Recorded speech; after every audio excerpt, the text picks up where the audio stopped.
ہمارے امام اعظم کے حالات میں تو عجیب بات لکھی ہے. وہ تو یہ لکھا ہے کہ امام ابو حنیفہ کتاب البلغاء لکھ رہے تھے کہ لڑکا جب بالغ ہو جاتا ہے تو اس کے بال نکل آتے ہیں، آواز بھراتی ہے. لڑکی جب بالغ ہو جاتی ہے تو روٹتی رہتی ہے، روزانہ آج کھانا نہیں کھا رہی ہے، آج یہ نہیں کر رہی، ماں سے جھگڑتی رہتی ہے. یہ اس بات کی علامت ہے کہ بالغ ہو گئی. طالب جب بالغ ہو جاتا ہے مدرسہ بدل دیتا ہے. ایک طالب علم ثانیہ میں آیا، بہت پہلے کی بات ہے، بڑا موٹا تھا، چوڑا چکلا. میں نے سمجھا کہ دور حدیث کے دور حدیث سابعہ میں آیا گیا، تو مجھے کہا نہیں ثانیہ پڑھنا ہے. میں نے کہا کہ کتنے مدرسوں سے داخلہ لیا ہے، اب تک پڑھا ہے؟ کہا 66. اگر آپ نے یہاں داخلہ دے دیا تو یہ 67 ہو جائے گا. تو میں نے کہا چلو داخلہ دے دیا اور 5 منٹ بعد داخلہ ختم کر دیا تاکہ آپ کے نمبر بڑھے. کسی اور میں جاؤ 68 ہو جائیں گے. دورۃ الحدیث دورۃ التفسیر کے علاوہ دورۃ المدارس،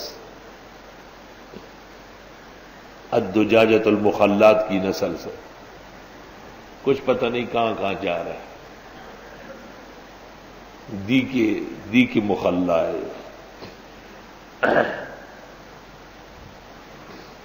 توبہ.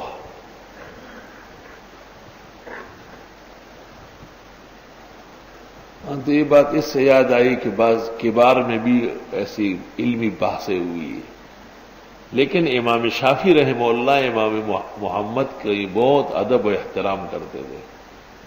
فرمایا کرتے تھے کہ امام محمد جب گفتگو کرتے تھے فَكَأَنَّ الْعَرَبِيَّةَ تَنزِلُ عَلَى لِسَانِهِ، گویا کہ عربی زبان امام محمد کی زبان پر اتر رہی تھی. بالکل بہت فصیح بلیغ.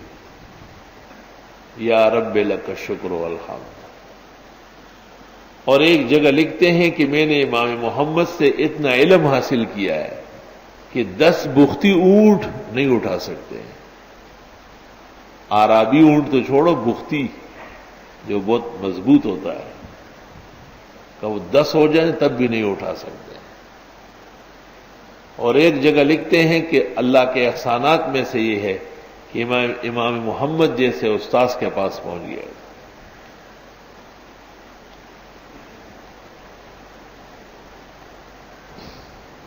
مزید تفصیل علماء ابن حجر کی کتاب توالی التاسیس بمعالی محمد ابن ادریس میں دیکھیں.